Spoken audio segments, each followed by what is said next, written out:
a myriad of things. So I think first of all we have to go back to writer. You are very well known for your teaching skills. Your students speak a whole lot about you. Miss Nigeria competition. I said, let's pick them up, let's take them back to Nigeria, and let's teach them a different kind of job.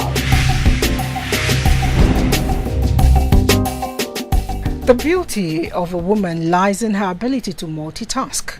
A lot of times we wonder what is beneath the woman that makes her really special. Not that we don't, recognize the male folk within us, but we definitely believe that the woman is a special breed from God, which is why we have this lovely program, The Woman.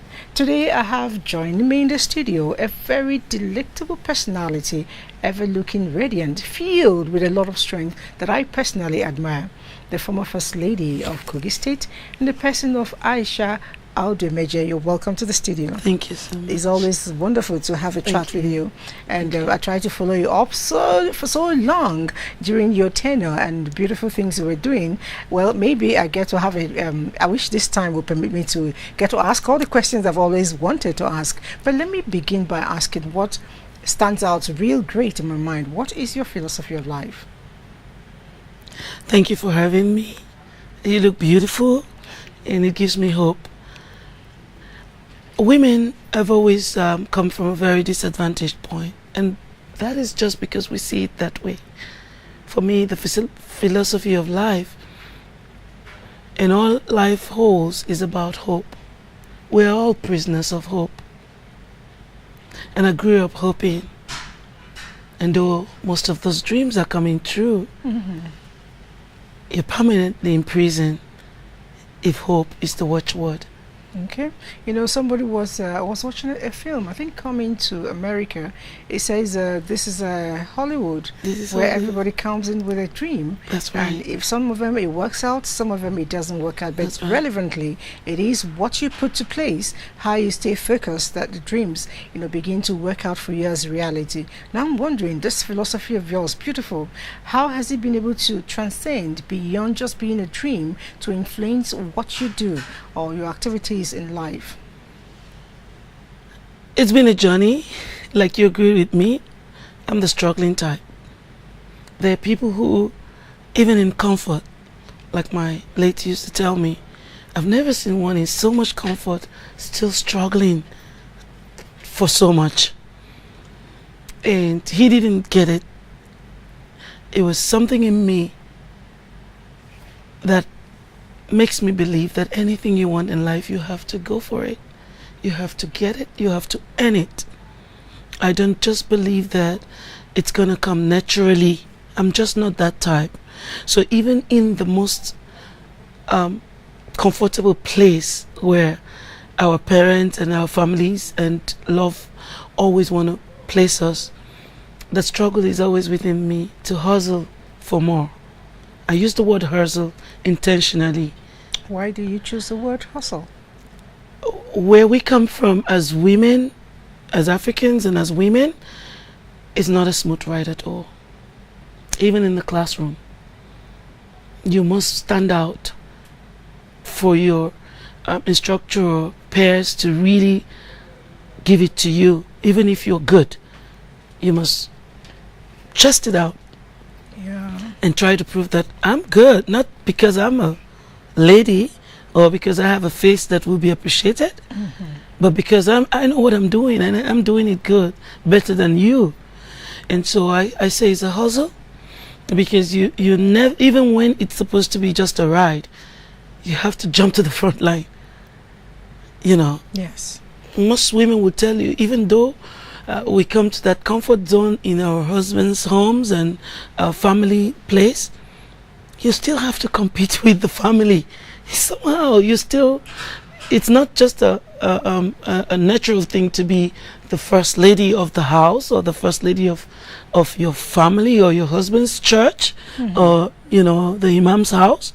No, there must be something about you that makes them want to give you that recognition. Definitely, and you got quite a lot of it even when you were in the office as a first lady. We'll get to talk about that later. But I'm wondering, what are you doing with the labor room? It's been trending for a while. Talk to us about it.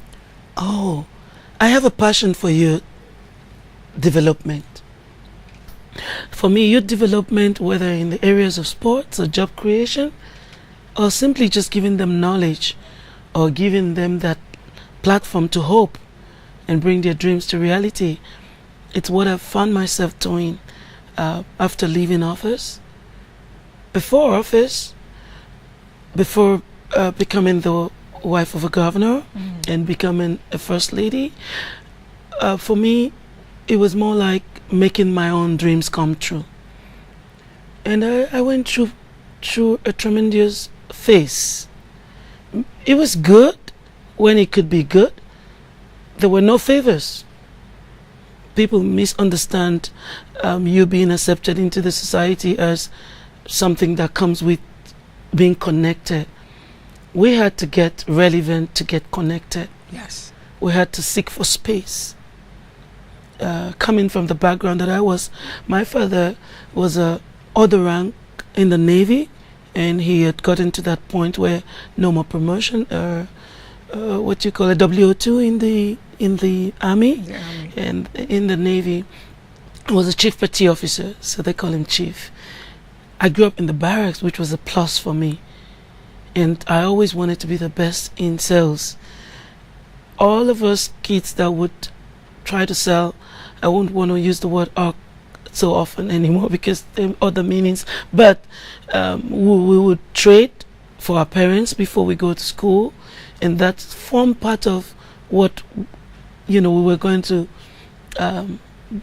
have welfare with through the period. Our fathers had basic salaries, but our mothers would support the home. And so for me, making sure my mother stood out was very important. So you helped out a lot. Oh yeah, I was always ready to sell anything, and today I can sell anything. Really? Yes. Okay, so what's the link between that period and the labor room? Now, we have young people that have made up their minds to promote the Nigerian youth. A group of young people 2 years back came together to put the labor room together, and I was called on board.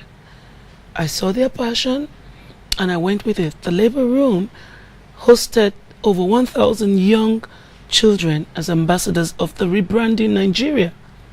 We have been working on grooming these ambassadors, seeing what rebirth would really bring Nigeria to. Luckily for us, after creating a few products here and there, working with the younger generations, giving them hope and dream to produce made in Nigerian goods, we thought we should come to a platform where the world would watch what a Nigerian youth really means. That the Nigerian youth is an abandonment of ideas. It's creative. I'm one, I came from that line. And that we can stop at nothing. And that we love each other, that the youths love each other, and they love Nigeria. Definitely. And that not a handful that have negative vices should be used to describe the entire populace, the youth population, which is very high. Over 75 million youth population should not be seen from what a few hundreds or thousands would do. And it's working out well in the labor room. Labor room are a group of youths that have emerged from states out of the rebirth, and they are governors, meaning that we're watching them to see the leadership style that they really dream should happen in their states. Right. We have youths there from 18 to 35, keeping it in the youthful age. Youthful age, yes. Lovely. Thank you. That's lovely. I commend you on that. Now, I haven't been a first lady of a state, but definitely the first lady in my house. But you've been there, and a lot of times we wonder, what's the life of a first lady like? How was it like for you? You know, we saw all prim and proper thing, coffee in bed, and stuff like that. Muscles coming. Well, that's interesting to know. I hear a few presidents' daughters and children had to go back to school to finish in schools like in Tanzania and other places to learn how to be poor in order to govern or to impact the poor. But I can tell you that most first ladies that I've seen or I've met, we had the same background, a typical Nigerian background, where we were from the child of, a common man. And talking about myself, for me, becoming a first lady was grace. I'd come to my peak in some sort. I was very young, but at the age of 19, I was already very rich. And I'd been around and I've done a lot of business and connected and contacted well. And so when I say grace, it was like God trying to take me to a level where finance or struggle might not get you, only marriage. And in my case, he was already a governor when we got married. There were like 3 of us at that time. Aisha, Audu, Aisha Lawal, and Pamfara's wife. So we had that little clique. And we went well with other first ladies that were single. We were like second wives, so we were like poison. I put it that way. It's sad, but we were not carried along in the mainstream and all that. Also, it was a struggle, like I always say, to even find our place. And in my own case, my late husband was very hardworking. He was in the sphere of the media. He was doing very well, and so it was difficult for me to hide away from doing very well. Definitely. He dressed very well, and so for me, I learned that because to be by him, I had to just be a replica or something that shows that his style is complemented. So I didn't go into major projects. I just did more of women stuff. And to be honest with you, it's a lot of work. So there was no tea on the bed. There was no coffee in the morning. And I told you, I just got married. So I have to be involved in the meals, what he's going to eat for lunch when it's my day. I had to make it special. I had to make my marriage work. You mean governor's wife's cook? Oh, I was cooking. I was cooking. I was in the kitchen. Anyone in government house cooking would tell you that I made his best meals, the coconut soup and others. I would make sure I do that, and I always wanted him to see me in the kitchen when he's coming on break, serving. I had to be married. That was a priority above being a first lady, because that was a phase that would come and pass. Definitely. And I didn't want to go with that face. A lot of women, seem to be trending with what is happening at the moment, and we seem to forget the fact that at the end of the day, the family is just a 4 years term, yes, or 8 years if you're possibly. Lucky. Thank All you. right, now, so there was no tea on the bed. It was me putting the tea on the table. Thank you. It's good to know. So when I'm aspiring, I'll make sure that I don't aspire too much. That part of it has to come with it. All right. Now, I really don't want to put you on a sad mood, but forgive me if I just have to ask this. Yes, the loss was a big one, not just for the family, for all of us. It came really hard. But I'm wondering, how are you coping, being his widow? Wow. When a young girl has a dream, for me he was everything. It was that mountain that I thought I couldn't ever, surpass. A lot of ladies would have wished that opportunity of being married to him, especially in office. And for me, that sacrifice of even allowing that to happen at that time, when media was all about it, he had made the greatest sacrifice that I needed love to exhibit. And so it was something that I looked up to, living with him forever. Unfortunately, transitions within the marriage and family concerns, like I said, was a struggle. And we had to stay apart for a bit, yes. I moved to America, settled into America, and the battles were still over me. A lot of misconceptions here and there, but I went through it. And we both understood one thing, that we were meant for each other. We wanted each other no matter what came between. When a woman is quite exposed or is lucky to be blessed by God, it's very difficult.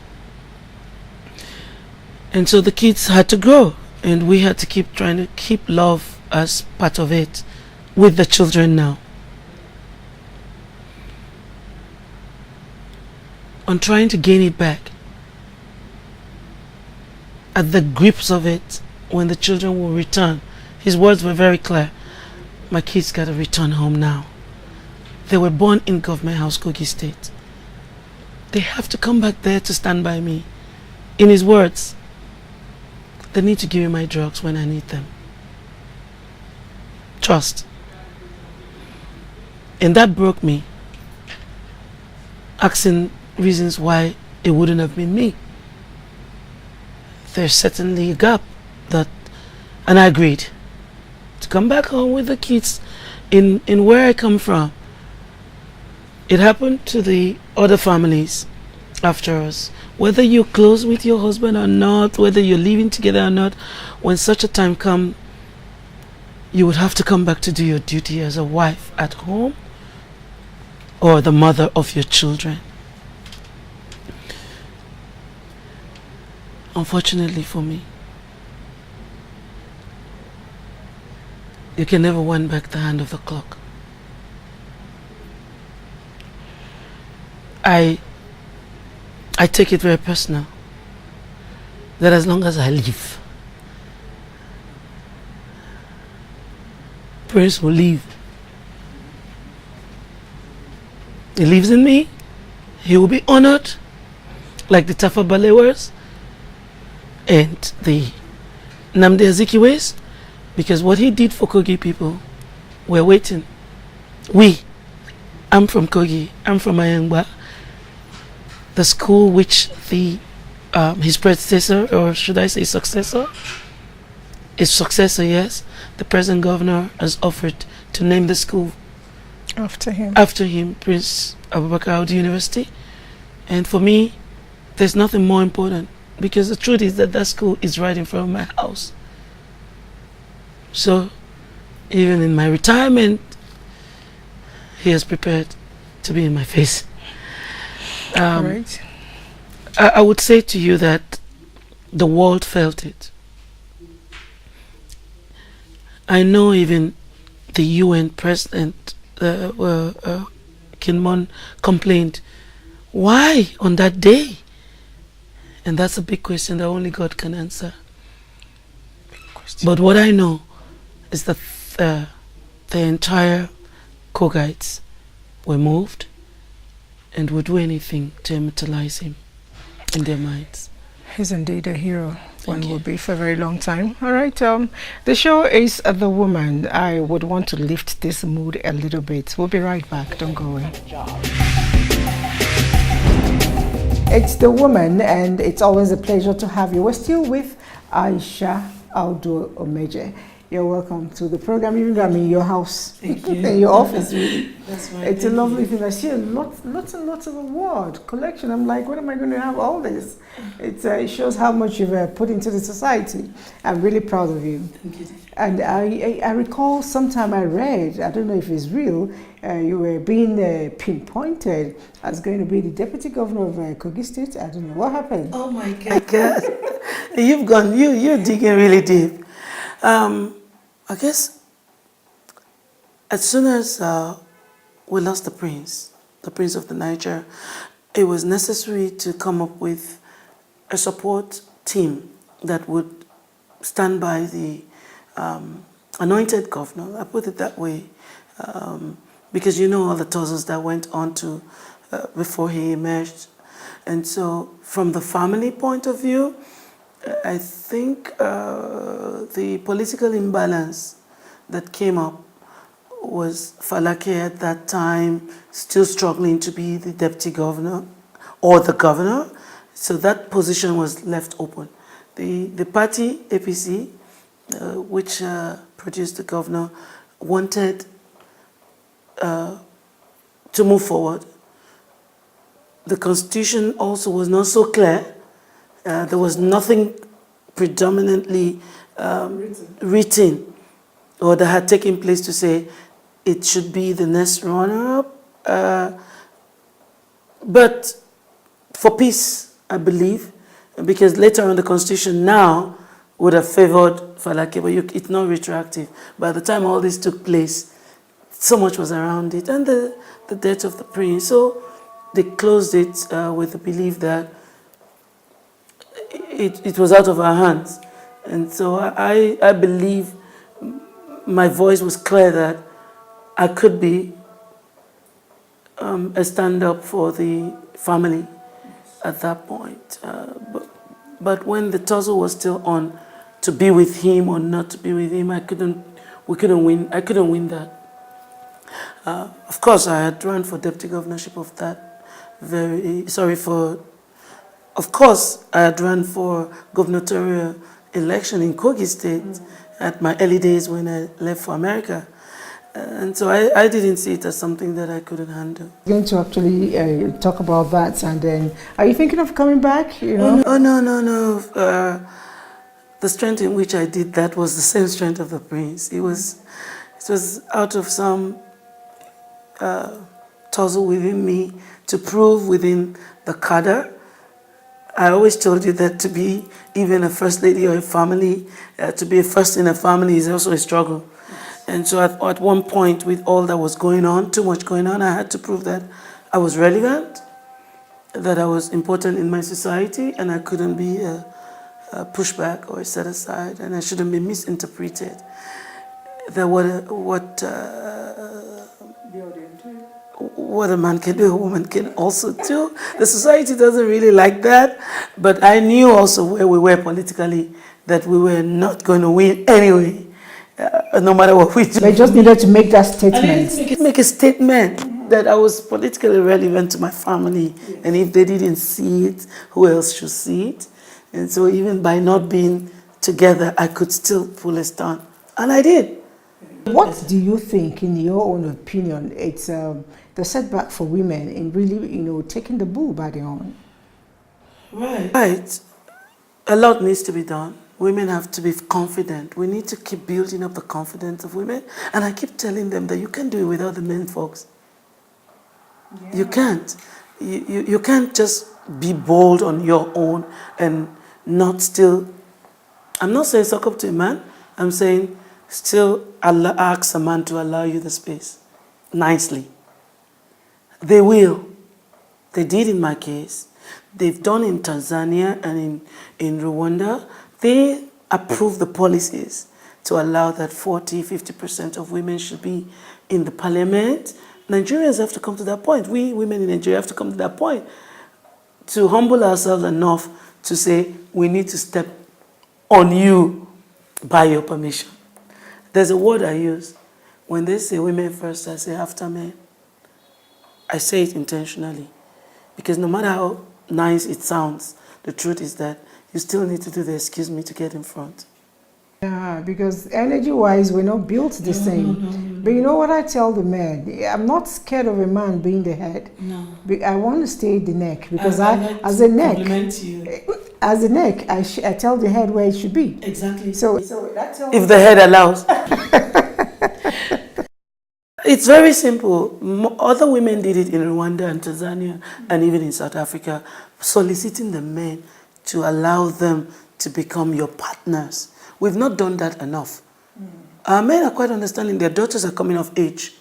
Doctors, pilots. They now understand that if we could actually educate these girls to the highest level, we must create space for them.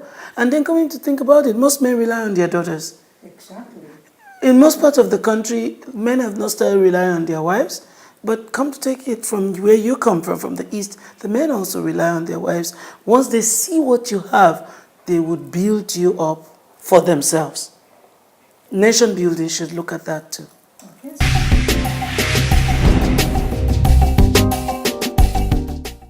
I keep wondering, someone with so much on her plate by way of work, how do you cope? Because I saw Abubakar, young Abubakar, he's so big. And I like the inscription. He said you can take the boy out of a village, but you can't take the village out of him. Shows that he's still grounded. And for me, that tells me you've done well as a mother. How do you, wrap that all together? Not so easy though, because they're at very tender age. They're still growing. This is when they need parenthood. But luckily for us, the social media has helped a lot. You can monitor your child from anywhere now. You can monitor. I don't want to hear that. I love that because I can be there 24/7, but I want to be there 24/7. So when I look at my handset, I could watch and see what they're doing, even in school. So it's very important. But beyond that, is a very heavy tax, especially now that I'm fully a widow. When I say fully, there were times when we could support and look onto the supports, but now you have no choice. I won't call myself a single mom. I'll say a woman who have lost her husband and so no support from anywhere. But I'm working hard. I'm not giving up. I'm not one of those who just want anything to overpower me. I still carry the youth on me. The youth in Nigeria today are facing so much headache because nobody to run to. So I still make myself available. So I'm a mother not only to my kids, mother to the family, mother to the entire Nigerian youth. I'm the national patron of the National Youth Council of Nigeria. And so that just gives them window to me. But guess what? I'm also very proud that I could be able to just give my shoulder for everyone, my children, other people's kids, and the family to lie on. I wouldn't want to wrap up this particular edition without, seeking to know. It's a lot of people, when I ask them this question, they say, "Oh, I'm too young." But I tell you, there's always something at the back of your mind. What would you want to be remembered for? What kind of legacy or footprint would you want to leave behind? I already know that. I really want to be remembered as someone who is able to touch lives. And not just touching lives, but that through me, a generation was transformed. I want to be in a place where I can give everything that I own and have just to see that someone is going to be better than me.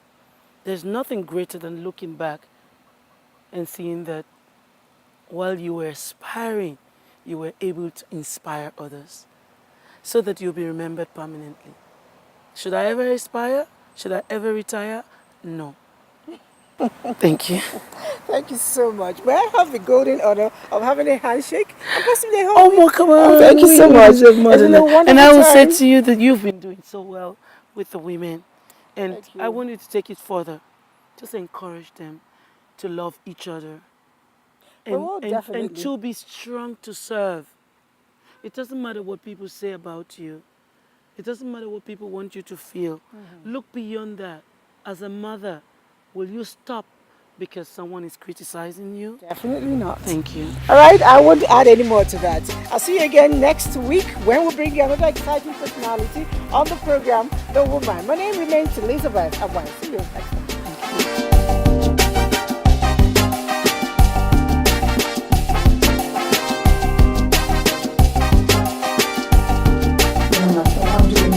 Doctors or that are not married and they're doing these incredible. Well, there's a myriad of things. I think first of all we have to go back